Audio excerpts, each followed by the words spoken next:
Olá, bem-vindo, bem-vinda. Este é o quarto vídeo da websérie especial apresentada por Becomex e Automotive Business, que trata de algumas das grandes questões que desafiam o setor automotivo neste momento. Eu sou Pedro Kutney, editor especial de Automotive Business, e vou mediar uma conversa sobre os resultados e desafios da Plataforma Nacional de Mobilidade Elétrica, a PNME, que agrega representantes de mais de 30 instituições, que inclui órgãos governamentais, agências, indústria, academia e sociedade civil, com o objetivo de estudar e propor caminhos para o desenvolvimento da mobilidade elétrica no Brasil, algo que ainda caminha devagar por aqui, mas está acelerando. Para explicar essa importante iniciativa, contar sobre os resultados conseguidos até agora e os objetivos futuros, está conosco o Marcos Regis, que é o coordenador executivo da Plataforma Nacional de Mobilidade Elétrica. Também vai nos acompanhar nessa conversa o Denis Hervé Cabral, diretor de novos negócios e inovação da Becomex. Marcos, para começar, conta quando e como surgiu a ideia de criar a Plataforma Nacional de Mobilidade Elétrica e como funciona essa organização. Olá, gente. Oi, Pedro. Oi, Denis. É um prazer estar aqui com vocês. Vamos lá, vamos começar a falar aqui de onde surgiu a ideia, né, da plataforma. Talvez aqui a gente comece fazendo uma pequena viagem no tempo, né? Então, se a gente fosse lá para 2015, por aí, assim, quando ainda na gênese de um projeto, né, bilateral, um projeto de cooperação bilateral entre o Brasil e a Alemanha, era um projeto com o que era, à época, o MDIC, né, o Ministério da Indústria e Comércio. Nós vimos uma grande oportunidade no Brasil para a implantação de mobilidade elétrica em escala no país, né? E o que a gente viu naquela época, eu trabalhava na cooperação alemã na época e terminei sendo dos coordenadores do projeto com o MDIC, a gente viu que o Brasil tinha os ingredientes certos, né? O Brasil tem um mercado considerável, o Brasil tem uma indústria automobilística estabelecida, o Brasil tem o que eu gosto de chamar dos braços e dos cérebros necessários para que o Brasil não apenas acompanhe isso, que muita gente descreve como uma tendência da mobilidade hoje, mas que se torne também uma das locomotivas dessa tendência, né? Isso era o que a gente tinha e continua a ter no Brasil. O que nos faltava, né? Nos faltava uma certa coordenação de já várias iniciativas, vários projetos, em grande medida bem-sucedidos, que aconteciam no país, né? Então, a ideia ainda nesse projeto, que era o Promob, foi de criar o que a gente chamava genericamente na época de uma plataforma de multi-atores, multi-stakeholders, né? Para fazer exatamente isso, para coordenar esses esforços e tentar, então, ter uma ação mais eficaz, uma ação mais concentrada, principalmente no que diz respeito a criar as condições para políticas, né, normas, regulamentos, leis que permitam o avanço da mobilidade elétrica no país. Bem, isso foi lá em 2015, a gente trabalhou 4 anos no projeto, 5 anos no projeto, construindo essas relações que seriam necessárias para estabelecer essa plataforma multi-atores, né? A plataforma foi, então, discutida e construída a várias mãos com alguns dos nossos membros pioneiros, né? E foi finalmente lançada oficialmente no começo de fevereiro de 2020. E vocês devem lembrar aí que o começo de fevereiro foi o que eu gosto de chamar de as bocas da pandemia, né? Mas apesar da pandemia e todo mundo trabalhando remotamente, a plataforma conseguiu o seu primeiro sucesso, que foi existir. né? E se consolidar com esse objetivo geral, que é o de qualificar a discussão, de coordenar as discussões e iniciativas que criem as condições para uma mobilidade elétrica com escala no Brasil e feita e pensada levando em conta o contexto brasileiro. Claro, com as aprendizagens que a gente tem aí com nossos parceiros internacionais, a gente sempre olha para países onde a coisa já andou mais, mas a gente sabe que no Brasil nós temos condições que são brasileiras, né? E que nós precisamos pensar em uma mobilidade elétrica que funcione sob essas condições. E para isso precisamos de braços e cérebros brasileiros envolvidos nesse grande esforço de coordenação. Então, assim, de uma maneira bem resumida, foram esses os principais motivadores e foi isso que teve ali na gênese da PNME. Marcos, em comparação com outras regiões do mundo, a eletromobilidade ainda está engatinhando por aqui, né? Há quem defenda que o Brasil não precisa de veículos elétricos porque já existem carros muito mais baratos a etanol, um combustível quase neutro em emissões de carbono e amplamente distribuído no país. Enfim, eu queria saber, na prática, veículos elétricos são uma opção concreta para o Brasil? E por que a defesa da eletromobilidade por aqui? Bem, vamos lá. Vamos falar do sucesso que é o etanol no Brasil. Isso é verdade, né? Isso é uma das boas invenções que tivemos em casa. E está aí. Está nas ruas, funciona, né? Mas o mundo mudou, né? E a gente tem que olhar para as coisas em uma perspectiva um pouco maior, né? Embora a questão do ser mais barato e bem mais distribuído seja, sim, importante para o sucesso de qualquer tecnologia em escala em qualquer lugar do mundo, né? Isso já não é suficiente, né?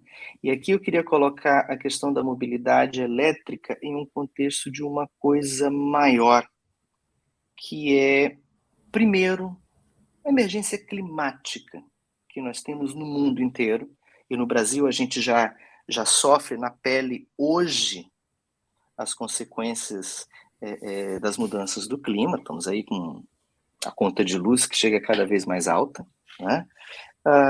E existe uma outra coisa também que é muito importante de se considerar, é que o Brasil não é uma ilha, né? E para que a gente siga e retome o nosso caminho de sucesso econômico, mas também de desenvolvimento para as pessoas, é interessante que a gente veja que o contexto mundial nos diz que a mobilidade elétrica não é uma opção. Ela é uma das poucas saídas que nós temos hoje, né?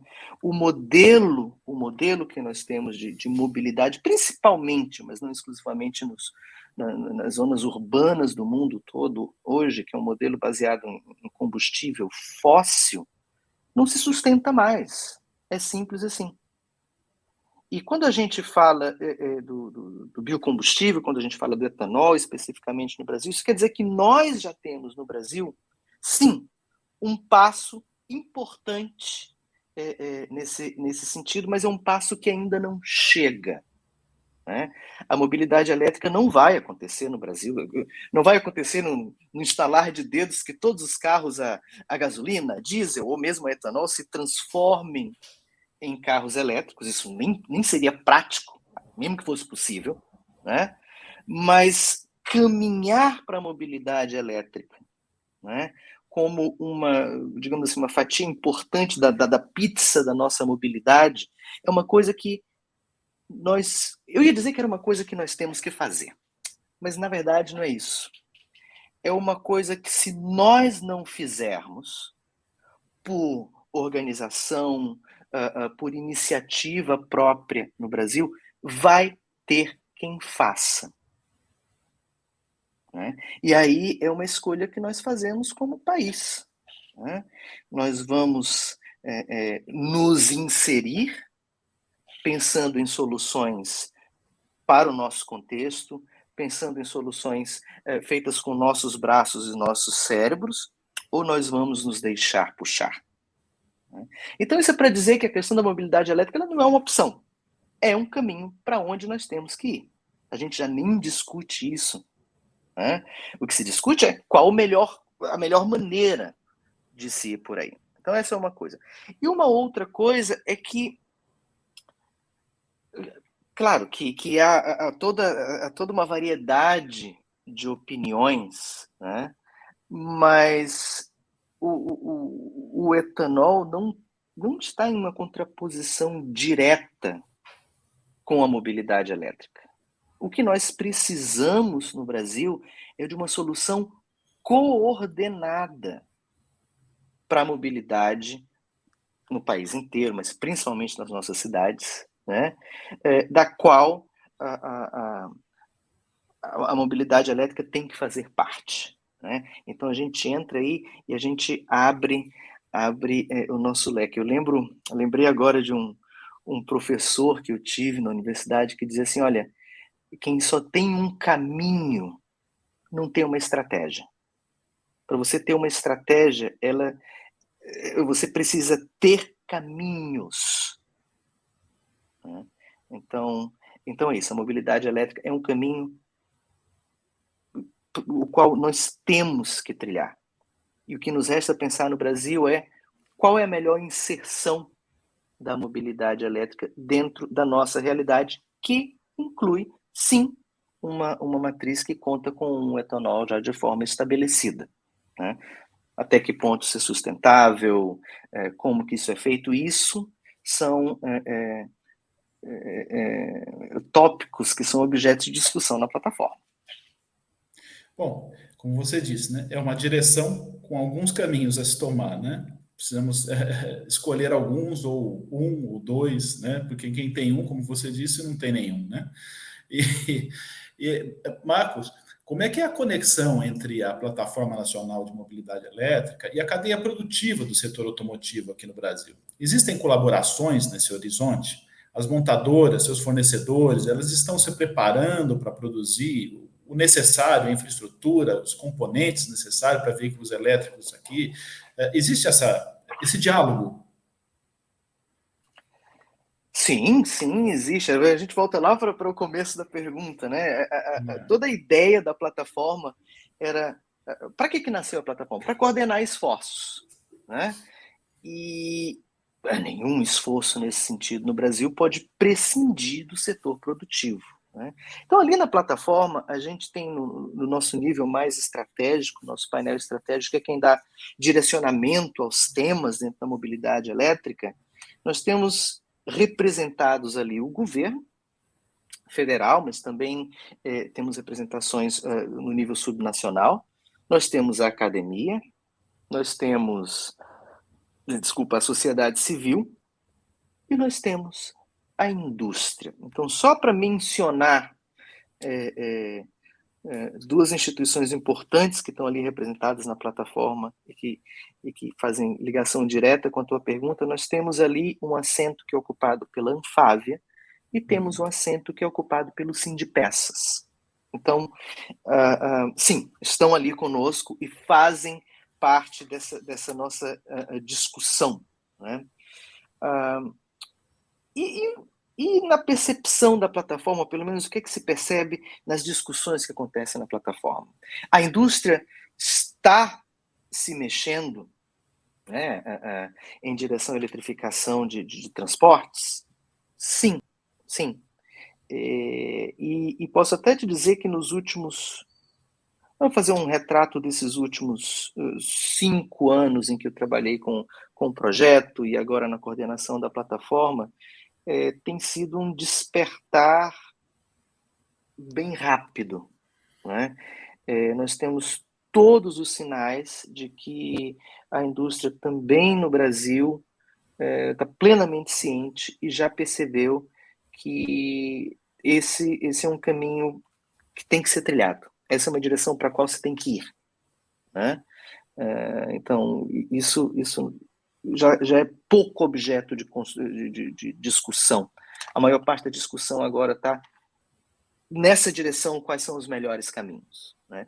Não é ainda um ponto pacífico na indústria, como não é um ponto pacífico em vários outros setores da sociedade, mas a gente vê sim que é uma voz que não só é crescente, como tem crescido de forma exponencial nos últimos poucos anos, né? Então, o que a gente vê ali na plataforma é que há sim um movimento, assim, um impulso importante na direção da mobilidade elétrica, não só na indústria, mas também, enfim, sociedade civil, o governo. Nós já temos um número de cidades no Brasil que, a despeito de todas as dificuldades que se conhece muito bem, ou quem não conhece as dificuldades muito bem, as vive muito bem e conhece os seus reflexos. Nós temos um bom número de cidades que, apesar dessas dificuldades, já avançam com a eletrificação da sua frota de ônibus, por exemplo.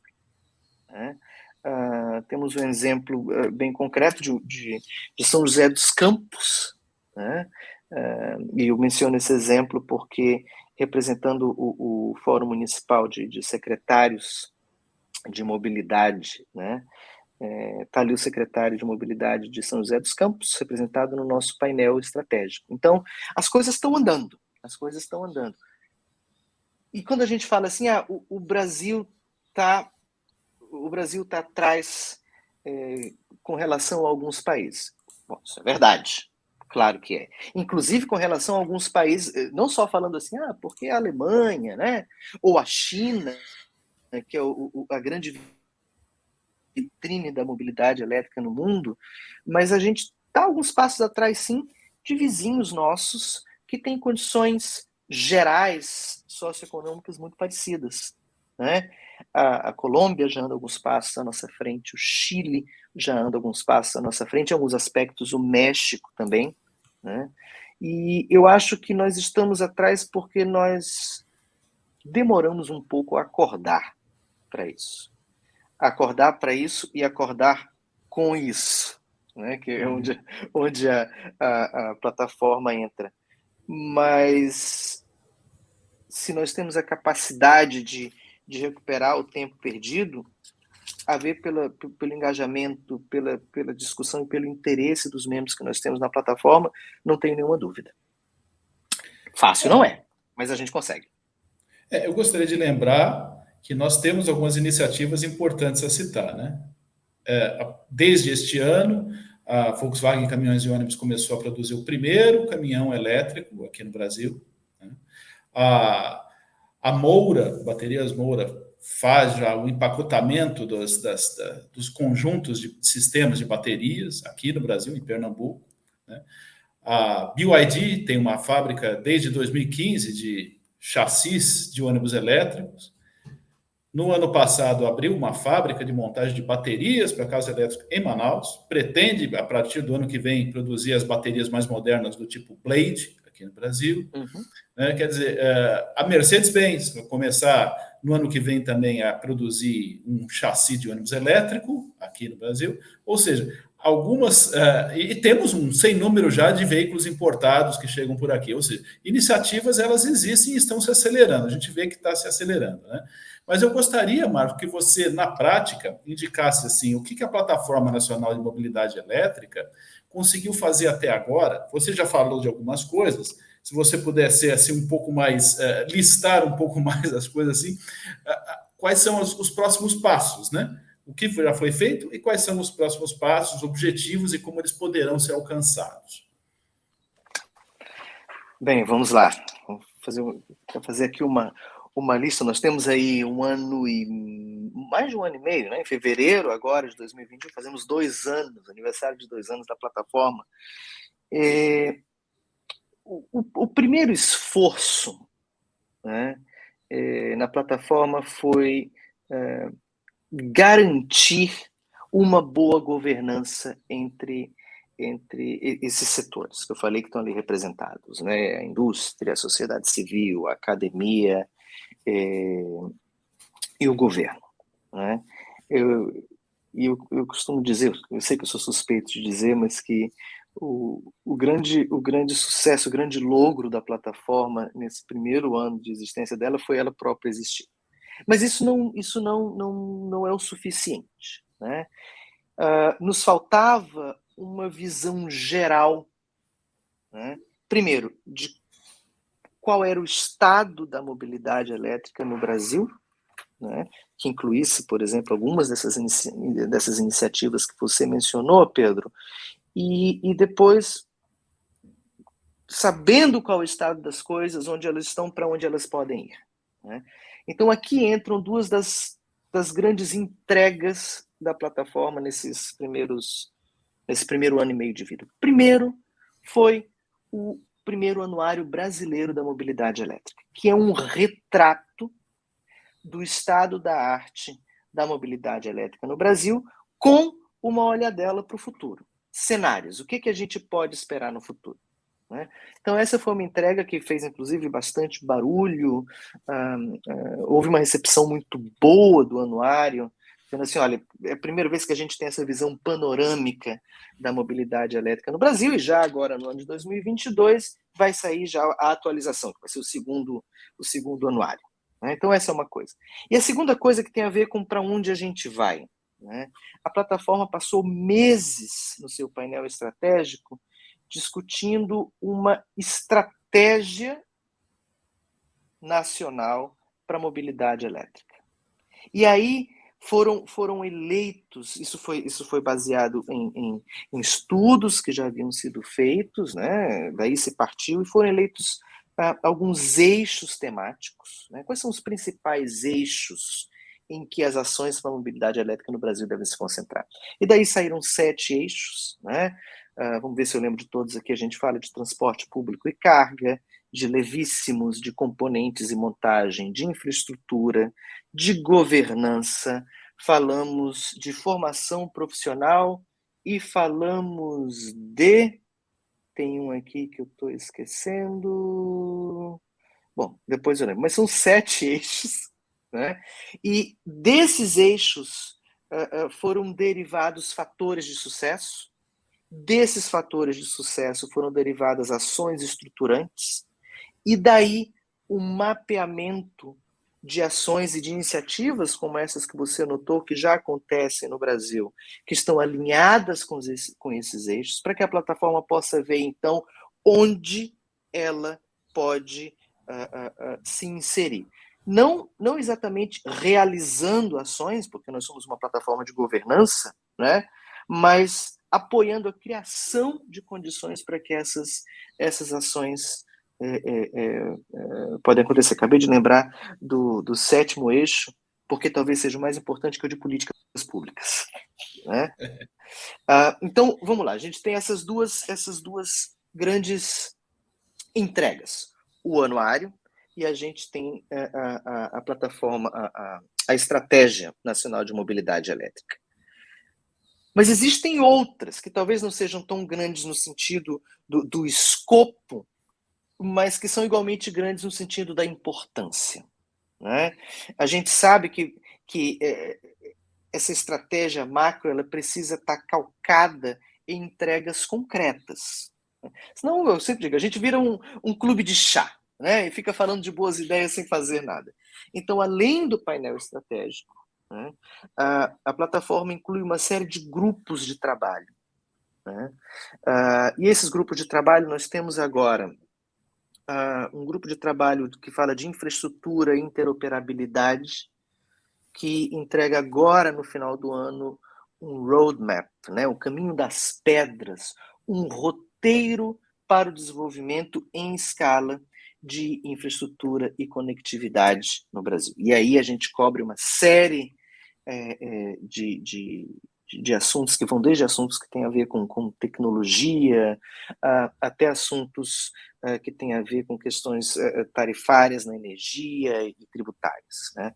A gente está também entregando no começo do ano que vem, porque os ingredientes já estão prontos, em um grupo de trabalho de bicicletas elétricas, também um roteiro para bicicletas elétricas que cobrem pontos-chave, para que a bicicleta é sempre vista, não sempre, mas é vista em sua maioria pelas pessoas como um brinquedo, né?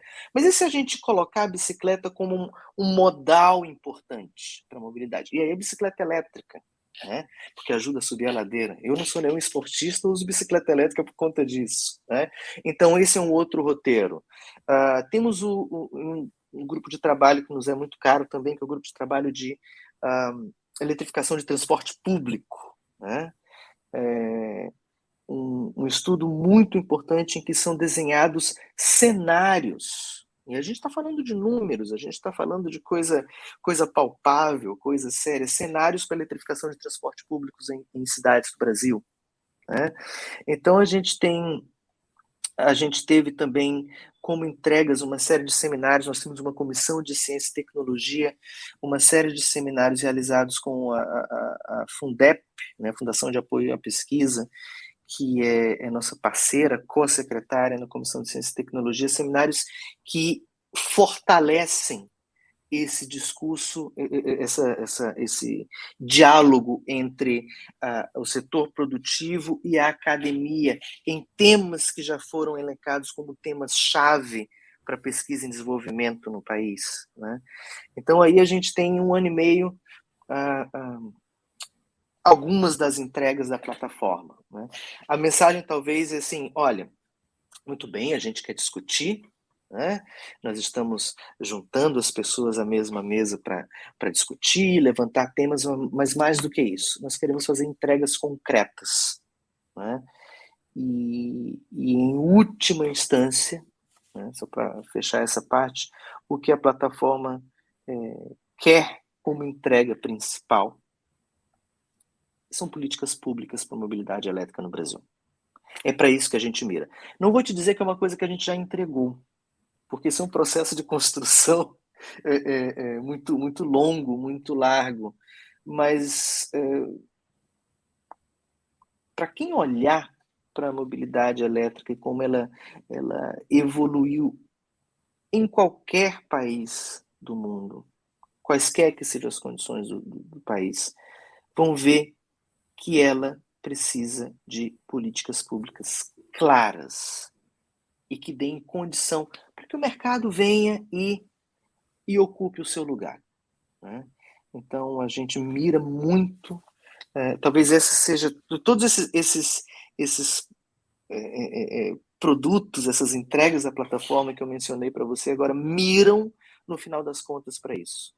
Criar as condições para que essas políticas públicas existam e dar aquele empurrãozinho necessário.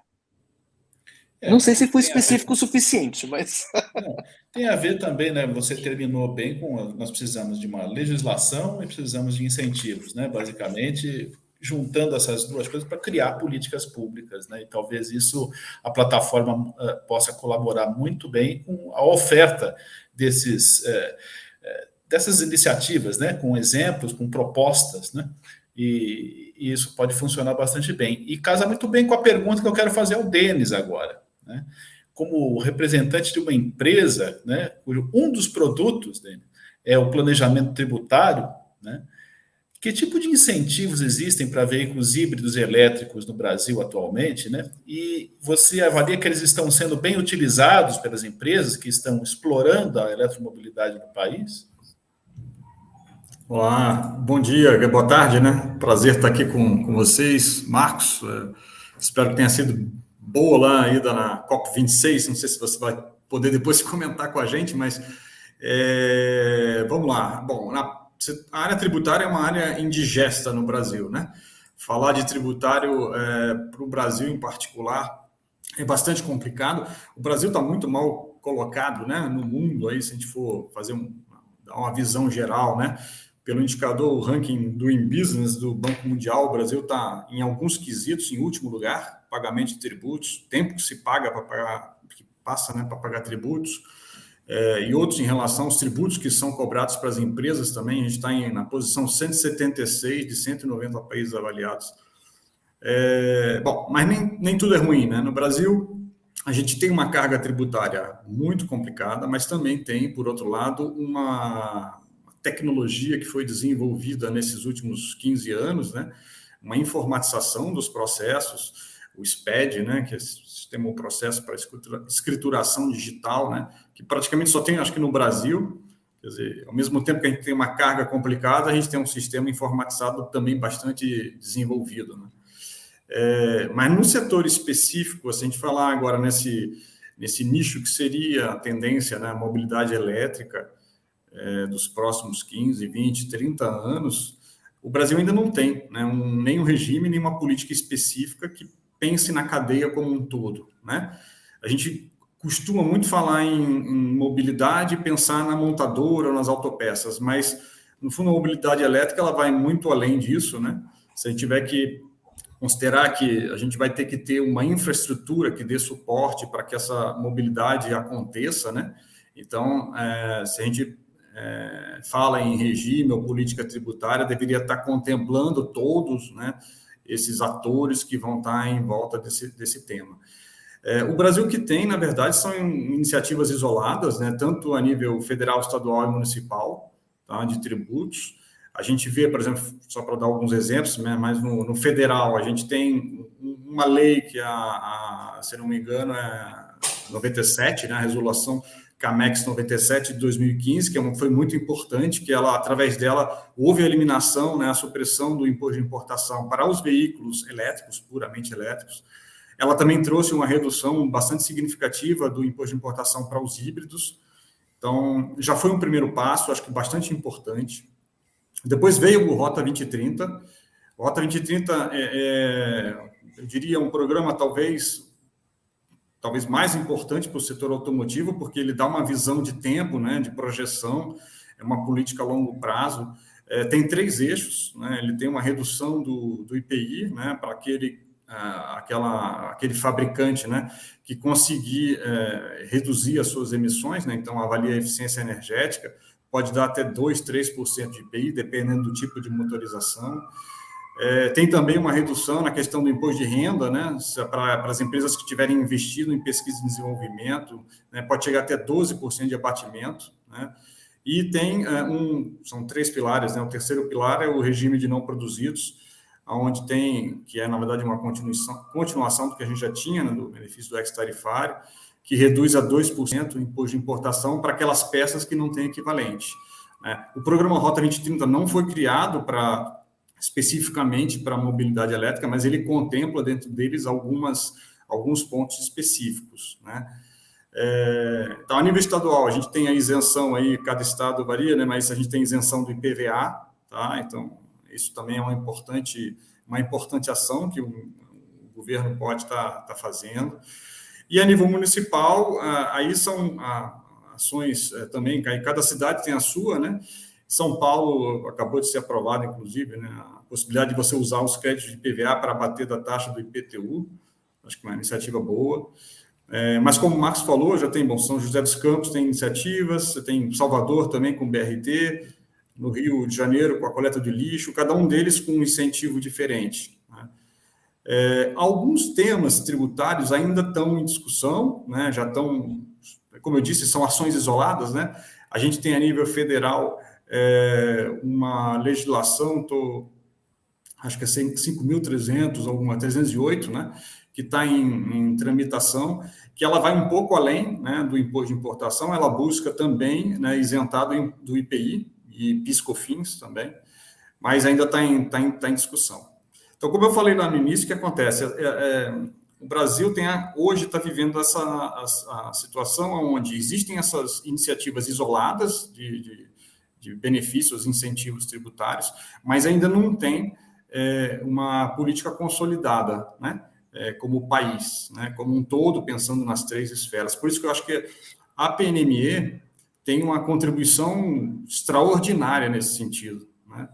A gente tem aí a oportunidade de estar, através da PNME, talvez contribuindo a pensar o país como um todo e não cada município ou cada estado, né, isoladamente. O que a gente quer? O que realmente tem que ter de incentivo tributário que possa atingir na veia, né, para que a gente tenha um desenvolvimento que seja... a gente vai estar sempre um pouco decalado, talvez, da Europa, mas a gente não pode estar muito atrás da Europa nem do resto do mundo, né? Então, que tipo de política, talvez, de regime tributário a gente poderia pensar para o país para a gente conseguir não perder esse bonde, né? E não virar, talvez, no futuro, um país que seja simplesmente importador de veículos, né? A gente tem que estar à frente, a gente tem a vantagem do etanol, como você falou, Pedro. Então, a gente tem que aproveitar isso. Iniciativas como a da Toyota e da Volkswagen, trazendo para o Brasil o desenvolvimento, a centralização do desenvolvimento dos veículos híbridos, por exemplo, acho que uma iniciativa fantástica, e isso pode dar uma grande impulsão também para as outras montadoras, que também têm iniciativas, né? Mas no sentido da gente conseguir evoluir mais rápido no país. Que bom. Vamos ver se conseguimos evoluir mais. Agora, Marcos, eu tenho uma pergunta para você agora, que o preâmbulo dela é um pouquinho longo. Eu vou explicar por quê. Porque eu vou dizer aqui quais são os resultados na prática, né, no mercado, de carros elétricos no Brasil. Né? Olha, apesar de alguns desses avanços que nós tivemos, com alguma isenção tributária, importações, né, o mercado de veículos eletrificados hoje mal alcança 2% das vendas, com cerca de 28 mil elétricos e híbridos vendidos este ano, o que já representa uma expansão de 40% sobre 2020. Já é bom, mas o volume é pequeno. O mercado de carros elétricos puros a bateria mais do que dobrou este ano, mas o volume é de menos de 2 mil unidades vendidas, o que representa 0,1% do total de veículos elétricos, de veículos este ano no Brasil. Em um recente estudo encomendado agora pela Anfávia ao Boston Consulting Group, apresentado este ano, poucos meses atrás, a consultoria aponta que, na melhor hipótese, os carros eletrificados, híbridos e elétricos, vão representar 36% das vendas em 2035. E, na pior hipótese, menos da metade disso, 14%. No melhor cenário, modelos 100% elétricos a bateria representariam o máximo de 5% das vendas de veículos leves novos no Brasil em 2030 e 21%, um bom salto, em 2035. Mas no pior cenário, esse percentual baixaria para não mais do que 7%.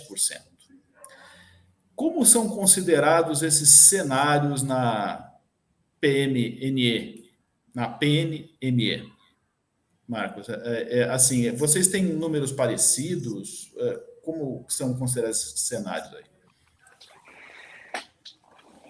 Esse foi um preâmbulo longo. Eu estava aqui na outra tela, aqui acompanhando e fazendo as anotações aqui dos teus números. Mas, Pedro, esses números são interessantes, né? Então, assim, uma resposta simples e direta à tua pergunta: como é que são considerados, né?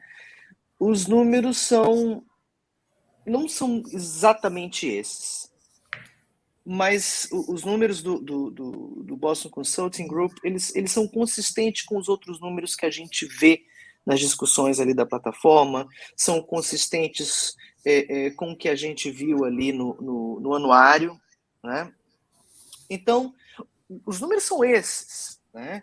E eu quero chamar a atenção aqui aos cenários, né? Assim, qual é o pior cenário, qual é o melhor cenário? Talvez seja essa a primeira coisa, né? Que a gente tem aqui, olha, no melhor cenário, os modelos 100% elétricos a bateria representariam no máximo 5% das vendas de veículos leves e novos no Brasil em 2030 e 21% em 2035, né? Mas no pior cenário, esse percentual, que seria 21%, vai para não mais que 7%. Então, qual é a diferença? O que me chama a atenção aqui é a diferença desses números, né? Como que a gente tem um melhor cenário de 5% e que depois sobe tão grande assim para 21%, ou então, num pior de 5%, ele não aumenta quase nada, vai só para 7%. Qual a diferença? Né? Eu acho que a diferença aqui tem muito a ver com a resposta que o Denis deu à tua pergunta anterior, né? Quais são os incentivos e tal? E o Denis falou, olha, a gente tem algumas coisas, mas a gente tem ações isoladas, né? Quando a gente fala de incentivos e a diferença do tamanho do salto vai estar nos incentivos, sejam eles financeiros ou não, né? A diferença está na consistência dos incentivos, para que eles não sejam isolados, para que não seja uma coisa que faz uma cidade aqui, outra ali não, que falta uma política nacional, e aqui não é só de governo, mas o governo tem um papel importante. De onde é que vem incentivo consistente? Uma política consistente, uma política, como eu falei, que a gente mira na plataforma, uma política que cria as condições para que a mobilidade elétrica chegue aí ao melhor cenário e não ao pior. Vem de um entendimento na sociedade de que essa é uma direção a que se tem que trilhar. Por isso que eu bato sempre nessa tecla. Vem de um entendimento. Não adianta a indústria querer e o governo não. Não adianta o governo querer e, de repente, alguém vai lá e decide fazer as coisas na canetada e a indústria não ter as condições para responder a isso com o mercado. Né? Não adianta a sociedade civil querer e... Enfim, é preciso que haja um entendimento na sociedade para que desse entendimento saiam políticas que sejam consistentes, que aí sim deem espaço para essas ações de forma coordenada e não isolada. A diferença entre se chegar no pior cenário e se chegar no melhor cenário está na nossa capacidade de negociar ações coordenadas. Não é uma questão tecnológica. Tem componentes tecnológicos na discussão, mas isso não é um problema tecnológico. Né? Também não é um problema só de mercado. Né? Porque senão você trazia os carros importados ou não, depois aqui, com o mercado, começaria a se produzir carro. Não é tão simples assim. É uma coordenação de fatores. Então, dentro da plataforma, voltando à tua pergunta anterior, como é que a gente vê esses números na plataforma, nas discussões da plataforma? A gente vê números muito parecidos, com cenários pessimistas, cenários conservadores, cenários mais otimistas, e a gente mira nos cenários otimistas porque a gente entende que só se chega aí com coordenação. É por isso a história da política. A política nasce de uma coordenação dos setores implicados. Né? Talvez um outro comentário parece pouco. Né? E claro que a gente tem casos lá na China de uma cidade que eletrificou tudo assim, a toque de caixa e tal. Mas se a gente, embora o Brasil sim esteja passos atrás, se a gente for ver no mundo todo, os números apontam uma tendência, embora eles sejam diferentes, apontam uma tendência parecida. Eles começam muito modestos, né, e apontam, nos casos de sucesso, para saltos muito grandes. E, de novo, o que é a diferença entre o conceito, o começo modesto e um salto grande ou o salto pequeno? Política. Né? Um exemplo concreto, a gente tem agora o novo governo na Alemanha, né? E uma das coisas, isso que aconteceu essa semana, uma das coisas interessantes desse novo governo na Alemanha é que eles criaram agora, não sou assim esperto em alemão, né? Mas uma tradução livre é que criaram o Ministério da Economia e do Clima. E aqui tem uma coisa muito interessante, porque isso reflete um entendimento interessante da sociedade. Né? Esse entendimento de que a economia não precisa ser inimiga do clima, não é uma coisa ou outra. Né? De que o caminho para a eletrificação de transportes, que é o nosso assunto aqui, pode ser sim um bom negócio. Né? Desde que feito certo. Então, os números estão aí. Se a gente for ver os números dos casos de sucesso no mundo, todos eles vão refletir esse entendimento, né? E se você for perguntar, certamente a maior parte das empresas inseridas nesses casos de sucesso, né, elas estão ganhando dinheiro com a eletrificação. É um negócio. E pode ser um bom negócio também. Bom, o que costuma viabilizar as coisas é isso, né? Quando o negócio se torna bom e viável, a coisa adianta, vai adiante. E para finalizar essa conversa com vocês, eu gostaria de perguntar aos dois, na opinião de vocês, quais segmentos podem evoluir mais rápido nesse sentido, né? Caminhões e ônibus, por exemplo, têm mais chances de avançar mais aceleradamente do que carros, por exemplo? Vamos começar com você, Denis. O que você acha? Não, é interessante a pergunta. Eu acho que é difícil fazer projeção, né? Mas hoje a realidade é que a gente vê, até na web que teve, acho que 2 webs atrás, o Thiago Sugahara da Toyota comentou, deu um número que achei muito impressionante. Ele diz que atualmente já é realidade, esse ano, 30%, acho que das vendas da Toyota já são de veículos eletrificados, híbridos, né? Então, se a gente pensar que uma empresa como a Toyota tem concorrentes que também tem uma engenharia que está correndo atrás de desenvolver na Europa, em todo o mundo, carros que sejam eletrificados, que atendam a legislação ambiental e estão correndo nesse sentido, eu acho que a gente tem, talvez, na indústria automotiva, né, para veículos de passeio, chance de ter, em termos de volume, né, uma grande aceleração nesses próximos 5 anos, eu diria já, né? Nem acho que vai ser em 10 anos, em muito menos tempo que a gente imagina vai acontecer. Para o Brasil, vai depender um pouco, logicamente, das políticas que vão ser traçadas aqui. Mas o Brasil hoje ele está na frente na parte de caminhões. A Volkswagen deu um passo muito importante com o e-delivery. As empresas estão acompanhando isso, então isso é importante, as empresas de transporte e de logística. Então, isso vai dar uma impulsão muito grande. Então, eu acho que eles vão correr em paralelo, carro de passeio e caminhões.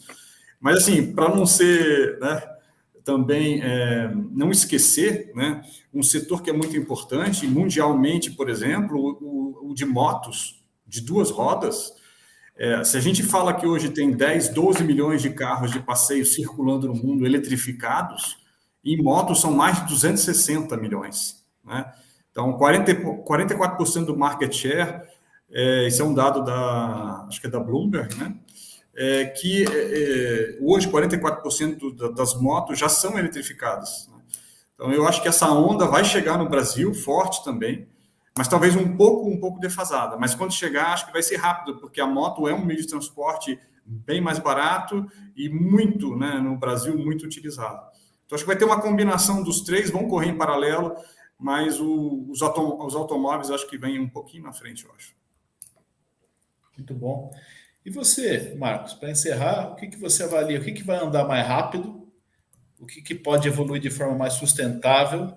E o que, vamos dizer assim, está mais amarrado? São 3 perguntas diferentes. Mas vamos lá, filho. O que a gente tem observado nas nossas discussões com os membros da plataforma é claro, os nossos ganhos rápidos e, digamos, a ponta de lança para a mobilidade elétrica no Brasil vai estar no transporte público, tá? E nos caminhões, principalmente quando a gente fala da entrega de última milha, na zona urbana, né? É aí onde a gente já tem a coisa mais, digamos, engatada por uma série de razões. Se a gente fala dos ônibus, por exemplo, tem uma questão que parece boba, mas tem implicações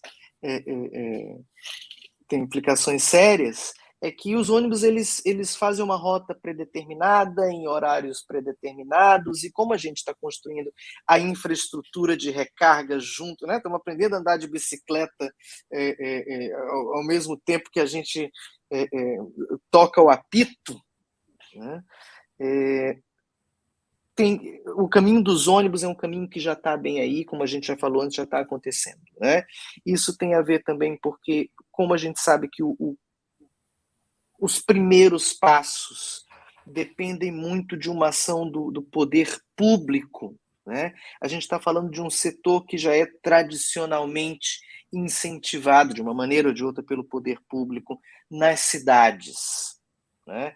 Então, o arranjo institucional hoje encontra talvez um pouco menos de dificuldades também na questão do transporte público, né?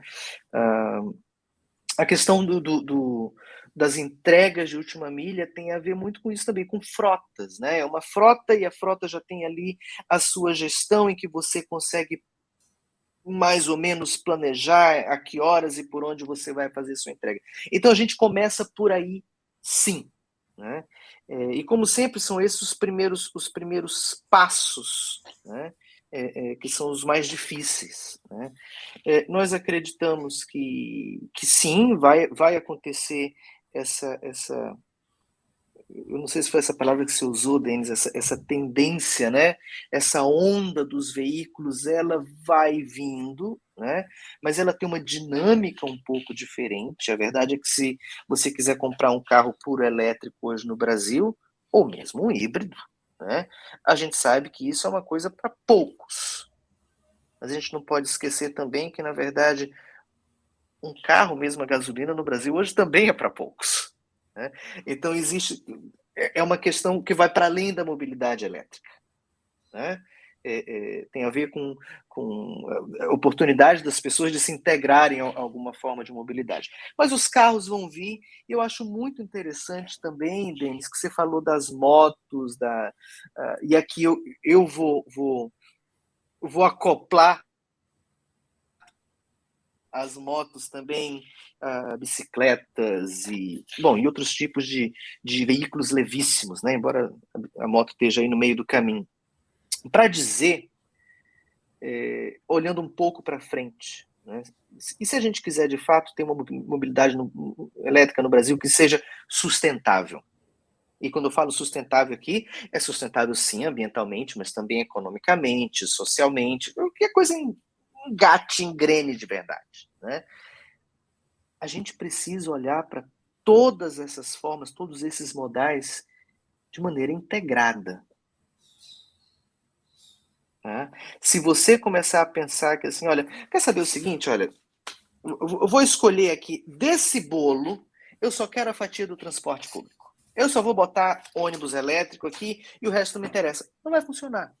Vai virar ações isoladas. Então, olha, quer saber? Vamos incentivar o carro individual, né? O carro de passeio, né? Também não é sustentável. Você vai ter um engarrafamento mais silencioso, talvez, mas também não é sustentável, né? Então, talvez a mensagem final aqui seja: com a mobilidade elétrica, o que nós temos no Brasil é uma oportunidade de repensar as nossas cidades através da mobilidade, né? Nós moramos em grandes cidades do Brasil, seja São Paulo, seja Fortaleza e tal, e a gente sabe que as nossas cidades não vêm funcionando muito bem, talvez com honrosas exceções nas últimas décadas. As nossas cidades estão no século XXI, mas ainda estão planejadas no que diz respeito à mobilidade, como se a gente tivesse, talvez, na década de 70. A gente está usando o mesmo modelo, né? Se a gente quiser, mobilidade elétrica é uma coisa legal, o carro não é a gasolina, não solta fumaça e tal, usando o mesmo modelo da década de 70, não vai dar, né? Então a oportunidade que a gente tem aqui é de repensar as cidades através da mobilidade. É aquela velha ação coordenada. Mas, para terminar, no Brasil, a gente vê que as primeiras oportunidades onde a gente colhe resultados mais rapidamente, embora não tão facilmente, estejam mesmo no transporte público, na eletrificação de ônibus e em frotas, né, que aí tem muito a ver com a questão de caminhões pesados ou menos pesados na última milha. Muito bem, gente. Nós chegamos aqui ao fim, então, de mais esse episódio desta websérie especial apresentada por Becomex e Automotive Business. E eu agradeço muito a presença de vocês. Muito obrigado, Marcos e Denis. Obrigado, foi um prazer. Obrigado, Pedro. Obrigado, Marcos, também. Foi um prazer enorme. Muito bom. Um abraço. E eu convido você que está nos assistindo a seguir aqui conectado na nossa websérie. Você encontra este e os 3 episódios anteriores lá no portal AB, em automotivebusiness.com.br. Em breve traremos mais novidades para você. Até lá!